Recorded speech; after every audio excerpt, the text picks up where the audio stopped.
बिस्मिल्लाहिर्रहमानिर्रहीम। Dear students, मैं उम्मीद करता हूं कि आप सब खैरियत से होंगे। क्लास 9th सब्जेक्ट फिजिक्स की न्यू बुक का हम chapter number 1 physical quantities and measurements को लेके चल रहे हैं। आज की इस वीडियो में हमारा topic number 1.7 time measuring instruments. इसके अंदर हम स्टॉप वॉच को बड़ी डिटेल में पढ़ेंगे। स्टॉप वॉच की 2 टाइप्स हैं, नंबर 1 मैकेनिकल स्टॉप वॉच और नंबर 2 डिजिटल स्टॉप वॉच। याद रहे ये टॉपिक शॉर्ट और एमसीक्यूज के पॉइंट ऑफ व्यू से इंपॉर्टेंट है। इस टॉपिक के अंदर जितनी इंपॉर्टेंट चीज़ें हैं वो सारी आपको बताएंगे, वही आप तैयार कर लें। फिर इंशाल्लाह इस टॉपिक से चाहे जो मर्जी एमसीक्यू आ जाए, शॉर्ट आ जाए, वो आपको आता होगा। इसी के साथ साथ यहाँ पे एक और छोटा सा टॉपिक 1.8 वॉल्यूम मेजरिंग इंस्ट्रूमेंट्स, जिसके अंदर पहले हम मेजरिंग सिलेंडर की बात करेंगे और एंड पे आपकी बुक में बताया जा रहा है डिस्प्लेसमेंट कैन मेथड। यानी कि डियर स्टूडेंट्स, अगर आपने किसी लिक्विड का वॉल्यूम कैलकुलेट करना हो या पाउडर वाली अशिया का आपने वॉल्यूम कैलकुलेट करना हो तो वो कैसे करते हैं वो यहाँ पे सीखेंगे, देखेंगे। और अगर आपके पास कोई इर्रेगुलर सॉलिड शेप का ऑब्जेक्ट आ जाए जो कि इसके अंदर फिट नहीं हो सकता, तो फिर उस ऑब्जेक्ट का, सॉलिड ऑब्जेक्ट का अगर आपको वॉल्यूम कैलकुलेट करना पड़ जाए तो वो आप कैसे करेंगे, वो हम देखेंगे डिस्प्लेसमेंट कैन मेथड से। तो वीडियो के साथ जुड़े रहे, वीडियो लास्ट तक देखें। इंशाल्लाह आप तमाम स्टूडेंट्स को अभी बैठे बैठे ये टॉपिक 100% अच्छे तरीके से तैयार हो जाएगा, ये मेरी गारंटी है। बस शर्त ये है कि आप मेरी बातें गौर से सुने, समझें और चीज़ें साथ साथ नोट करते जाएं। तो फिर जल्दी से वीडियो को लाइक कर लें, चैनल को ज़रूर सब्सक्राइब कर लें, प्यार मोहब्बत दिखाएं। डियर स्टूडेंट्स, ये सारी मेहनत ना सिर्फ आपके लिए करते हैं ताकि आप तमाम स्टूडेंट्स की फिजिक्स की तैयारी हो जाए। हर एक चीज़ आपको क्लियर करवा देते हैं, डिटेल में आपको टॉपिक पढ़ाते हैं, और वो भी बिल्कुल मुफ्त, फ्री। जहां आप पैसे भर रहे हैं वहां पे आप देख लें, इस तरह से आपको डिटेल में चीज़ें नहीं बताई जाती। तो आपको सिर्फ मुफ्त इसलिए पढ़ा रहे हैं कि आप हमसे प्यार मोहब्बत करें। तो उस प्यार मोहब्बत की खातिर ना आप वीडियो को लाइक करें, चैनल को ज़रूर सब्सक्राइब कर दें। स्टार्ट करते हैं। पहली चीज़ याद रखेंगे कि स्टॉप वॉच जो है डियर स्टूडेंट्स, ये वक्त की यानी कि टाइम की किसी ख़ास वक्फे की मेजरमेंट के लिए इस्तेमाल की जाती है। तो स्टॉप वॉच टाइम या कह लें वक्त के किसी खास वक्फे को मालूम करने के लिए इस्तेमाल की जाती है। मैं यहाँ पे लिख देता हूँ ताकि अगर कोई शॉर्ट आए तो आप उसका आंसर दे सके। मेरे साथ साथ लिखेंगे डियर स्टूडेंट्स, नोट करते जाएं, बातें गौर से सुने, समझे और नोट करते जाएं। हम कहते हैं जी it is used to measure, it is used to measure the time interval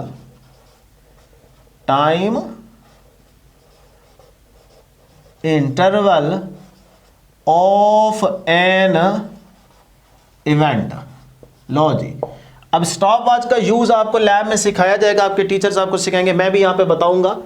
अभी फिलहाल ये याद रखें कि डेटा इसको कहाँ पे इस्तेमाल करते हैं, जब आपका कोई कंपटीशन चल रहा हो वहाँ पे स्टॉप वॉच का यूज़ किया जाता है। इसी तरह से जब आप भाग रहे हो, दौड़ लगा रहे हो, ठीक है, 2 स्टूडेंट्स के कंपटीशन हो रहा है दौड़ का, वहाँ पे स्टॉप वॉच का इस्तेमाल किया जाता है। इस तरह बहुत सारे एक्सपेरिमेंट आप परफॉर्म करेंगे लैब के अंदर जहाँ पे भी mechanical stop watch, digital stop watch का इस्तेमाल किया जाता है। अब तो वैसे सारी लैब्स में डिजिटल स्टॉप वॉच है, लेकिन हम मैकेनिकल को भी पढ़ेंगे और डिजिटल के बारे में भी पढ़ेंगे, ठीक है। और इसी तरह से कहीं पे अगर ट्रेनिंग चल रही हो तो वहाँ पे भी आप स्टॉप वॉच का इस्तेमाल करते हैं। तो बहरहाल आगे आपको बताते हैं इंपॉर्टेंट चीज़ें। तो अब हम देखते हैं टाइप्स ऑफ स्टॉप वॉच। तो 2 टाइप्स होंगी, number 1 mechanical stop watch, number 2 digital stop watch. तो पहले यहाँ पे मैकेनिकल स्टॉप वॉच के अंदर जो चीज़ें इंपॉर्टेंट हैं वो देख लेते हैं। ये है डियर स्टूडेंट्स आपके पास मैकेनिकल स्टॉप वॉच की डायग्राम, आपकी बुक में यही है। आजकल और भी हैं जहाँ पे यहाँ पे साइड पे भी 1-2 नॉब यूज़ की जाती हैं, लेकिन हमारी बुक में सिर्फ 1 नॉब वाली इस तरह से मैकेनिकल स्टॉप वॉच की डायग्राम दिखाई गई है। मैंने यहाँ पे ड्रॉ किया ताकि आपको बता सकूँ कि भाई इसके अंदर जो कुछ आपको दिख रहा है वही आपने सिर्फ यहाँ पे अपने पॉइंट्स बना के याद रख लेने, ताकि अगर कोई एमसीक्यू या फिर शॉर्ट बने तो उसका आप आंसर दे सकें। पहली बात, इट कंटेन्स 2 नीडल्स, इसके अंदर 2 नीडल्स होंगी, भी सुइयाँ होंगी। 1 फॉर सेकेंड्स, एक को सेकंड के लिए इस्तेमाल किया जा रहा है और अदर फॉर मिनट्स, यानी कि इसमें 2 नीडल्स होंगी। आप देख रहे हैं 2 नीडल्स हैं, एक है आपके पास मिनट वाली और एक है सेकंड वाली। बस पहली इंफॉर्मेशन ये याद रख लें, एमसीक्यू में पूछा जा सकता है भाई मैकेनिकल स्टॉप वॉच के अंदर कितनी नीडल्स होती हैं। तो 2 नीडल्स होती हैं, एक मिनट वाली और एक सेकंड वाली। अब आ जाते हैं अगले पॉइंट की तरफ। ये जो आपको डायल नजर आ रहा है, इसके अंदर वो कह रहा है कि टोटल हमारे पास 30 बिग डिवीजन्स होती है। तो ये भी आपका पक्का पक्का एमसीक्यू बनेगा कि टोटल बिग डिवीजन्स कितनी होती हैं। तो आपकी बुक में कहा जा रहा है कि 30 बिग डिवीजन्स है। इसमें मैं जरा काउंट करके बता देता हूं। यहां से ये देख रहे हैं ना, ये डिवीजन्स बड़ी, ये ब्लैक वाली डिवीजन्स बड़ी जो नजर आ रही है, ये टोटल 30 हैं। यहां से स्टार्ट करते हैं, ये देखें मेरे साथ साथ काउंट करेंगे। यहां से स्टार्ट करने लगा हूं। 1 2 3 4 5 6 7 8 9 10 11 12 13 14 15 16 17 18 19 20 21 22 23 24 25 26 27 28 29 और ये 30। तो ये हमारे पास 30 बिग डिवीजन्स होती हैं इसके अंदर। क्लियर। अगला point, each being further divided into 10 small divisions. अब वो कहता है ये जो दो बड़ी बिग डिवीजन्स है ना, इनके बीच में हमारे पास, या कह लें इधर से इधर तक हमारे पास फिर 10 स्मॉल डिवीजन्स हैं। तो ये देखें, काउंट करके बता देता हूं आपको। यहां से करेंगे 1 2 3 4 5 6 7 8 9। अब अगर यहां से स्टार्ट करेंगे तो इस वाली को काउंट करेंगे जहां पे रुकेंगे। अगर जहां से स्टार्ट यहां से कर रहे हैं जीरो वाली से, तो फिर आपको इससे पहले रुकना होगा। तो हमने सिर्फ इन दो के बीच में देखना है। तो यहां से स्टार्ट करेंगे तो इसी को काउंट करेंगे, इससे पहले स्टॉप करेंगे। अगर इससे आगे वाली से स्टार्ट करेंगे तो फिर यहां तक स्टॉप करेंगे। तो ये आपके पास 10 डिवीजन्स बनती हैं। इसी तरह फिर हर एक के अंदर होंगे। ठीक है। तो वो कह रहे हैं कि डिवाइडेड, यानी कि 30 आपके पास टोटल बिग डिवीजन्स है, फिर हर एक के अंदर स्मॉल 10 डिवीजन्स है। ये याद कर लें। अगली बात बड़ी ही इंपॉर्टेंट है, it can measure the minimum time interval of 1/10 seconds. क्या मतलब? वो कहते हैं कि ये जो मैकेनिकल स्टॉप वॉच है ना, इससे आप टाइम का 10वां सेकंड तक के वक्फे को मालूम कर सकते हैं। फिर से सुने, कहते हैं ये जो मैकेनिकल स्टॉप वॉच है, इससे आप वक्त के 10वें सेकंड तक के वक्फे को मालूम कर सकते हैं, मेजर कर सकते हैं। इसका मतलब ये जो मैकेनिकल स्टॉप वॉच है, इससे बहुत छोटा वक्फा, इंटरवल मालूम किया जा सकता है। 1/10 का मतलब क्या बन जाएगा? 0.1 सेकंड। तो इसका मतलब वो ये कह रहा है कि भाई मैकेनिकल स्टॉप वॉच से आप टाइम के 0.1 सेकंड तक के वक्फे को मेजर कर सकते हैं। किससे? इस मैकेनिकल स्टॉप वॉच से। तो ये तो छोटा वक्फा है, 0.1 सेकंड तक के वक्फे को आप इस मैकेनिकल स्टॉप वॉच से मेजर कर सकते हैं, मालूम कर सकते हैं। तो फिर यही 0.1 सेकंड क्या हुआ इस स्टॉप वॉच का? Least count. तो आपसे पूछा जाए कि मैकेनिकल स्टॉप वॉच का लीस्ट काउंट कितना है, तो आप लिखेंगे 0.1 सेकंड। ये नोट कर लें डियर स्टूडेंट्स, 0.1 सेकंड, ये नोट कर लेंगे। ठीक है। तो ये इसका लीस्ट काउंट है। लीस्ट काउंट क्या होता है? पीछे बता के आया हूं कि भाई वो कम से कम सबसे छोटी मेजरमेंट जो किसी इंस्ट्रूमेंट से बिल्कुल सही मालूम की जा सकती है, वही मेजरमेंट उस इंस्ट्रूमेंट का लीस्ट काउंट है। तो मैकेनिकल स्टॉप वॉच का लीस्ट काउंट कितना है? 0.1 सेकंड। अब चलते हैं 150 से इसको आप यूज कैसे करेंगे। देखें, बहुत ही सिंपल। इसके ऊपर आपको एक नॉब दिखाई दे रही है ना, तो इसको अगर एक दफा प्रेस करेंगे, फर्स्ट प्रेस, तो इसका मतलब ये हो जाएगी स्टार्ट। बस ये छोटी छोटी बातें ये याद रख लें, कोई इतना बड़ा मसला नहीं है। स्टार्ट। फिर इसको दूसरी दफा अगर प्रेस करेंगे, सेकंड प्रेस, तो ये रुक जाएगी, स्टॉप। तो ये स्टॉप हो जाएगी। जितनी इसके ऊपर रीडिंग आएगी वो आप देख लेंगे नंबर। उसके बाद 150 से अगर आप थर्ड प्रेस करेंगे, एक दफा और दबाएंगे, तो थर्ड प्रेस पे क्या हो जाएगा? ये दोबारा 0 पे आ जाएगी। तो हम लिख देते हैं यहां पे रीसेट टू 0। ये लाजमी याद रखिएगा, क्योंकि लैब के अंदर भी आपको तरीका आना चाहिए कि इसको किस तरह से यूज करेंगे। ठीक है। तो मैंने यहां पे बता दी है। लो जी, मैकेनिकल स्टॉप वॉच में बस यही 4-5 मेन पॉइंट्स हैं, ये आप याद रख लें। अब चलते हैं आगे। Number 2, digital stop watch. ये अक्सर आपकी लैब में यूज की जा रही है। कह रहे it can measure the minimum time interval of 1/100, 100th। यानी कि ये तो उससे भी अच्छी है, ये तो मैकेनिकल स्टॉप वॉच से भी अच्छी डिजिटल स्टॉप वॉच है। क्यों? क्योंकि ये टाइम के 100वें सेकंड तक के वक्फे को मालूम कर सकती है। टाइम के 100वां 100 की बात कर रहा है, 100वां सेकंड तक के वक्फे को, इंटरवल को ये मालूम कर सकती है। ये तो बहुत छोटा वक्फा हुआ ना। कितना? 1/100 का मतलब 0.01 सेकंड। देखिए इतने छोटे टाइम के वक्फे को आप इस डिजिटल स्टॉप वॉच से मेजर कर सकते हैं। इसका मतलब ये ज्यादा अच्छी है, ये याद रखिएगा, ये भी आपसे पूछा जा सकता है। तो फिर 1/100 का मतलब 0.01 सेकेंड। तो ये इसका क्या हो जाएगा? लीस्ट काउंट हो जाएगा। ठीक है जी। अब ये है आपके पास वो डिजिटल स्टॉप वॉच या कह लें इलेक्ट्रॉनिक स्टॉप वॉच। ये उसकी डायग्राम दे सकते हैं। इसका भी यूज बड़ा ही आसान है, सिंपल। इसके ऊपर देखें 3 आपके पास यहाँ पे बटन कह लें, नॉब कह लें, बटन नजर आ रहे हैं 1 2 3।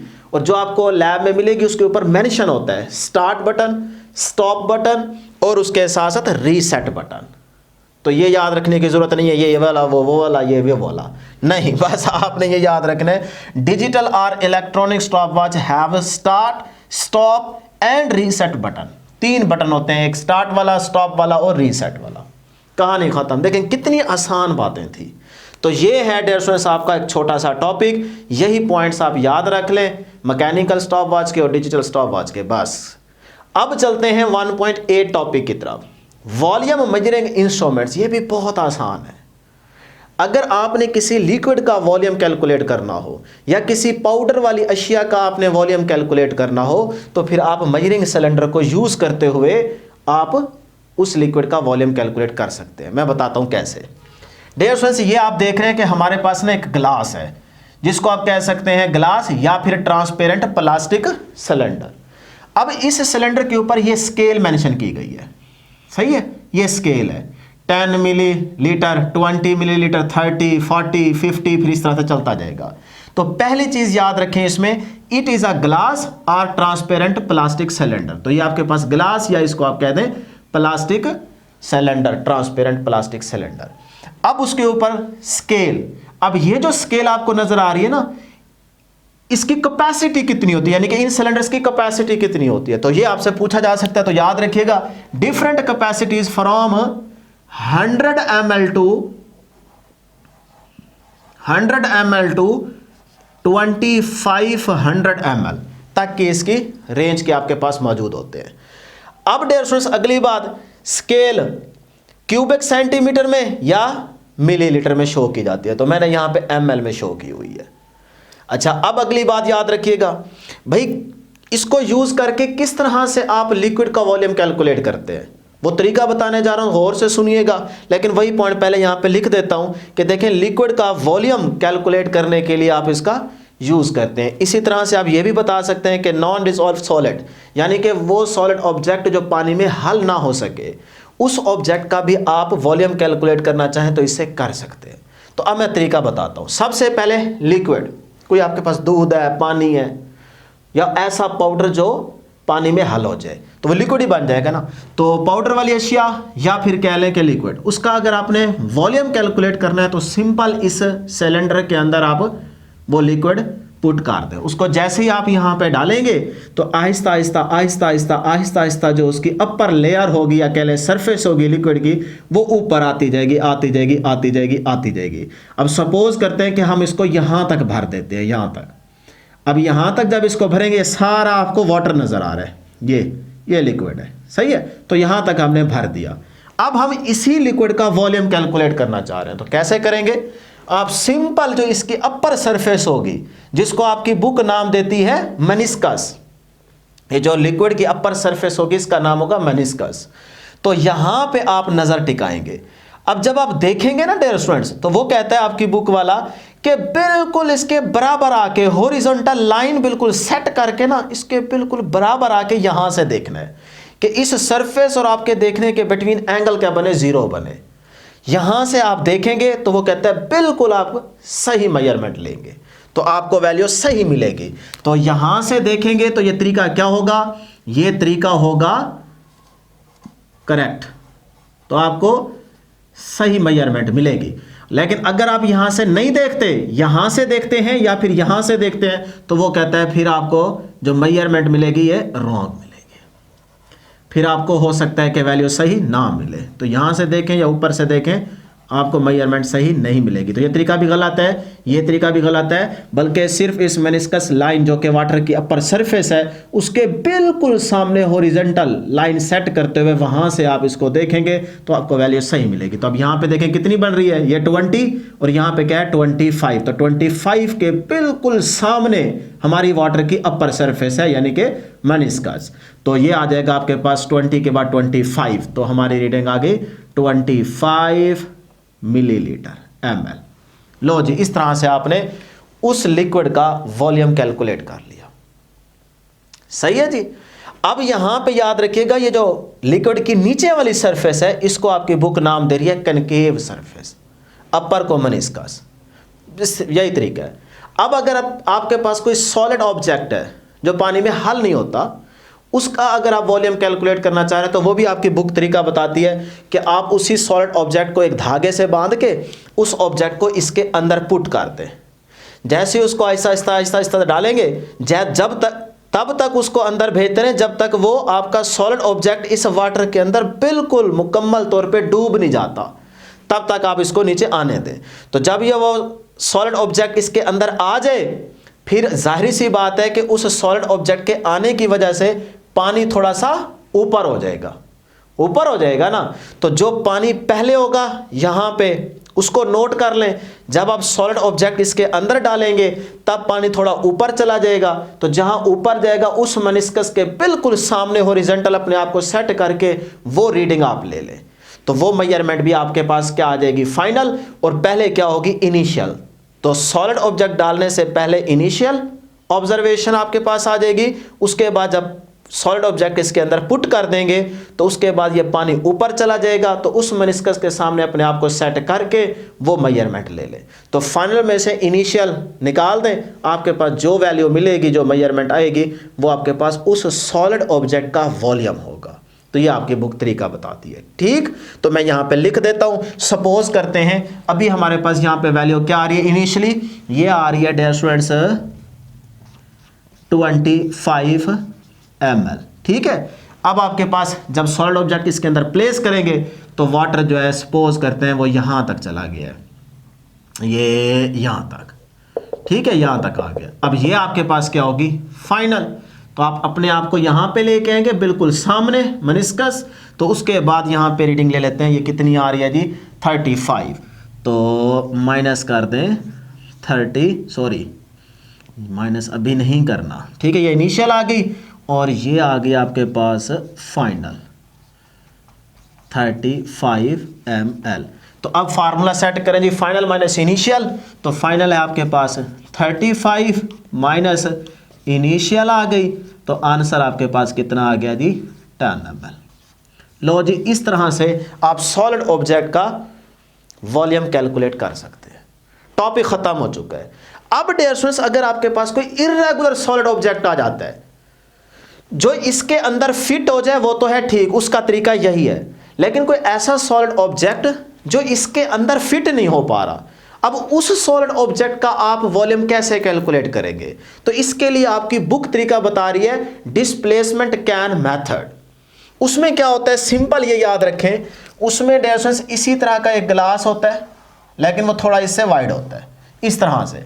अब उसकी यहां से ना ऐसे यहां से रास्ता बना होता है, और यहां पे वही फिर हम क्या करते हैं, ये सिलेंडर जो आपको नजर आ रहा है ग्लास, इसको सेट कर देते हैं ये इस तरह से। ये सिर्फ आपको समझाने के लिए बता रहा हूं, ठीक। अब ये रास्ता बना हुआ है, तो वाटर को ना आप ये इस जगह पे हम सेट कर देते हैं। सपोज करते हैं जी ये यहां तक। अब ये सारा अंदर पानी ही पानी है, ठीक है। अब वो जाहिर सी बात है उसमें तो वो नहीं आ रहा, इर्रेगुलर सॉलिड ऑब्जेक्ट फिट नहीं हो रहा, अंदर नहीं आ रहा, लेकिन इसके अंदर आएगा, ठीक है। थोड़ा इससे भी खुला बना लें। जब धागे की मदद से आपने उस स्टोन को या उस सॉलिड ऑब्जेक्ट को बांध के इसके अंदर डालना है। अब ये जी थ्रेड लगा हुआ है, उस थ्रेड के साथ इस सॉलिड ऑब्जेक्ट को अटैच करके आहिस्ता आहिस्ता आहिस्ता आहिस्ता सॉलिड ऑब्जेक्ट को आने दे इस पानी के अंदर। जब वो बिल्कुल पानी के अंदर आ जाए, डूब चुका होगा, तब देखेंगे कि ये जो वाटर है ना, ये यहां से ऊपर आएगा। जैसे ही ऊपर आएगा तो यहां से रास्ता है ओपन, तो इसका मतलब वो वाटर यहां से निकलेगा और सीधा इस सिलेंडर में आएगा। तो ये देखें, ये इस सिलेंडर में आएगा। अब जितना यहां पे ऐड होता जाएगा तो उसके ऊपर तो लगी होगी ये वाली स्केल, तो आप यहां से उसकी वैल्यू मेजर कर लेंगे, देख लेंगे। तो देखें, एक इर्रेगुलर सॉलिड ऑब्जेक्ट का भी आप आराम से वॉल्यूम कैलकुलेट कर सकते हैं। यहां से फिर ये सेम तरीका यही चलेगा। इसको कहते हैं डिस्प्लेसमेंट कैन मेथड। कोई मुश्किल काम नहीं है, आसान है। तो किसी भी इर्रेगुलर सॉलिड ऑब्जेक्ट का अगर आप वॉल्यूम कैलकुलेट करना चाहें जो कि इसके अंदर फिट ना हो पा रहा हो, तो फिर आप उसके लिए ये डिस्प्लेसमेंट कैन मेथड यूज करते हैं। कहानी खत्म। तो ये थी डियर स्टूडेंट्स हमारे पास आज के इस टॉपिक की डिस्कशन, जिसके अंदर हमने देखा कि पहले 1.7 टॉपिक स्टॉप वॉच, उसको डिटेल में देखा, बड़ी इंपॉर्टेंट चीज़ें आपको बताई। फिर यहाँ पे हमने 1.8 वॉल्यूम मेजरिंग इंस्ट्रूमेंट, जिसके अंदर मेजरिंग सिलेंडर की बात की, और लास्ट में हमने डिस्प्लेसमेंट कैन मेथड की बात की। ठीक है जी। तो उम्मीद है कि आपको हर एक पॉइंट क्लियर हो गया होगा। अब बैठ के इसको तैयार करें, दुआओं में हमें ज़रूर याद रखिएगा, हम भी आपके लिए दुआ करते रहेंगे। इंशाल्लाह नेक्स्ट वीडियो में जल्द मुलाकात होगी। अल्लाह हाफ़िज़।